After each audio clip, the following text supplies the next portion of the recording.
జ్యోతిర్మయుడగు దేవుని బిడ్డలారా, ఈరోజు దేవుని వాక్యం ఎంపిక చేసుకున్న సందేశము మంచి స్నేహితుని గూర్చి.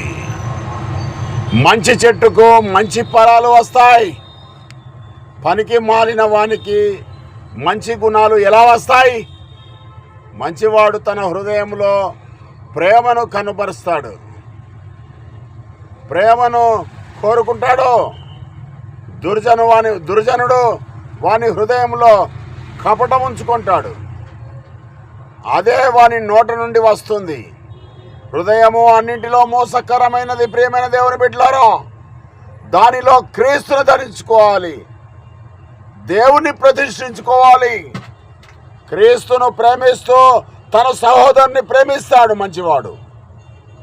అప్పుడు బలా మంచి దాసుడా అంటాడు యేసు రెండవసారి వచ్చినప్పుడు. తన సహోదరుని కొరకు ప్రాణం పెట్టువాడు యేసు క్రీస్తు. మరి నీవు నీ సహోదరునికి ఉన్నవి అన్నీ కూడా నాకే కావాలి అని వాని యొక్క హృదయంలో ఆశిస్తాడు. ఎందుకని?